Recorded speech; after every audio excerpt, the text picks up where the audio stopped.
పల్నాడు జిల్లా వ్యాప్తంగా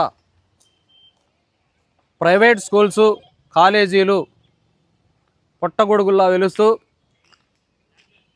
నాణ్యమైన విద్య పేరుతో ప్రజల్ని తమ వైపు రాబట్టుకొని తల్లిదండ్రులు వాళ్ళ పిల్లల్ని ప్రైవేట్ స్కూల్లో చేర్చేలాగా రకరకాల ఆశలు చూపుతూ తీరా వాళ్ళు ప్రైవేట్ స్కూల్స్లో జాయిన్ అయిన తర్వాత పెద్ద ఎత్తున అధిక ఫీజులు వసూలు చేయడంతో పాటు మరి వాళ్ళ స్కూళ్ళల్లోనే పుస్తకాలు, బ్యాగులు, షూసు, యూనిఫాము, సాక్సులతో సహా ప్రతిదీ కూడా మా స్కూళ్ళల్లోనే కొనాలని చెప్పి తల్లిదండ్రుల్ని ఒత్తిడి చేయటం, అలా కొనని పక్షంలో బయట కొన్న వస్తువులు కానీ పుస్తకాలు కానీ చెల్లవని వాళ్ళని భయభ్రాంతులకు గురి చేయటం, ఈ విధంగా వాళ్ళ బలహీనతను ఆసరా చేసుకొని పేరెంట్స్ని పెద్ద ఎత్తున ప్రైవేట్ స్కూల్స్ యాజమాన్యం నిలువుదోపిడీ చేస్తూ ఉంది. దీంతో తమ పిల్లల భవిష్యత్తు కోసం వాళ్ళు ఎంతో ఆశతో అప్పులు సొప్పులు చేసి పిల్లల్ని చదివించుకుంటూ అప్పుల పాలవుతున్నారు.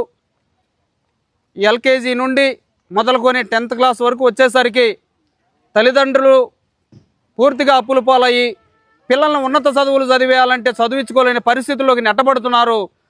దీని మీద ఇంత దోపిడీ జరుగుతున్నా, ప్రైవేట్ స్కూల్స్ ఇంత దోపిడీ చేస్తున్నా కానీ ప్రభుత్వ యంత్రాంగం కానీ నిమ్మకు నీరెత్తినట్టు వ్యవహరించడం అనేది చాలా విచారకరమైన విషయం.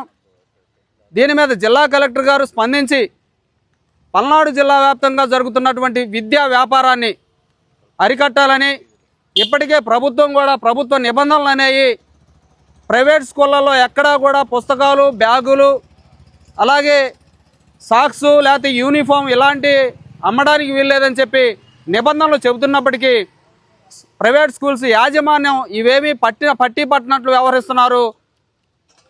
ఈ ప్రజల వద్ద దోచుకున్న సొమ్ముతో అనేక బ్రాంచులు ఓపెన్ చేసి పెద్ద ఎత్తున ప్రజలపై దోపిడీకి పాల్పడుతున్నారు. వీటి మీద త్వరితగతిన జిల్లా కలెక్టర్ గారు స్పందించి ప్రైవేటు స్కూల్స్ యాజమాన్యాలపై అలాగే కాలేజీల యాజమాన్యాలపై చర్యలు తీసుకోవాలని ఈరోజు గ్రీవెన్స్ డేలో జిల్లా కలెక్టర్ గారికి అర్జీ ఇవ్వడం జరిగింది.